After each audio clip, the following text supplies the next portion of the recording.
Continue. The infection can be diagnosed by a test called PCR, or polymerase chain reaction. This test identifies the virus based on its genetic fingerprint. There's currently no specific medication for the virus, and treatment is supportive care. There's currently no vaccine to protect against the virus. Treatment and vaccines are in development. How do we prevent transmission of the virus? This new virus currently has a limited geographic spread. However, there are a number of standard hygiene practices that have been recommended to protect against infection and further spread.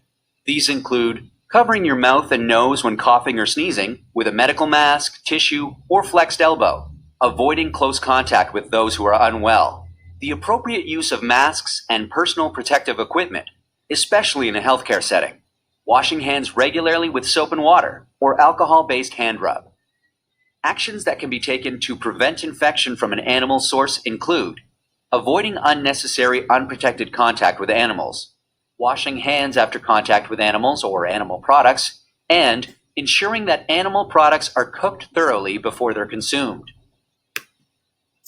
So see how she was covering her nose with a tissue like that in her hand? So that's actually not recommended because our hand will touch a lot of things. So if you do that, sometimes you may have virus on your hand.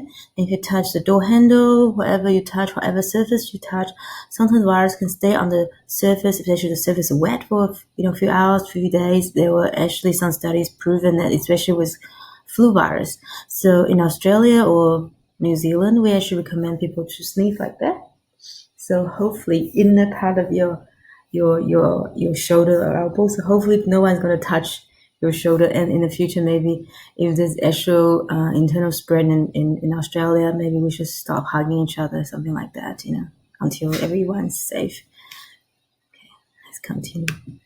It's important to stay home if you're feeling unwell, but if you have a fever, cough, and difficulty breathing, seek medical care early and share your previous travel history with your healthcare provider. That's a quick look at this emerging infectious disease. So that's why Australian is closing the border and make sure everyone from China is being quarantined, and they're actually swabbing everyone who have any symptom, suspected cases. So that's why I'm quite happy with the new coronavirus quarantine program dished out by the Australian government. I think they're doing a good job at the moment. I feel safe at present at the moment. So I think it's working because you can see them. Not many new cases in Australia, except people actually had infected from China. And they are being quarantined properly as well in Australia with a negative pressure. We'll talk about the China's infectious disease control standard as well. That's why I'm quite worried about their situation in the future. And I think we need to look after ourselves because they will really need our help in the very near future.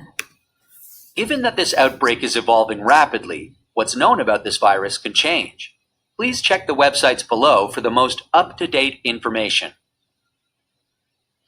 So I'll include this link for you as well, so you can actually go to check in the WHO website. I think they have a lot of good information, and we're going to use them as a guidance because even though they are a political plus health organization, a lot of the information given by them are actually very standardized and very good. It's just some of the advices may be very reserved because they have to think about other, political agendas.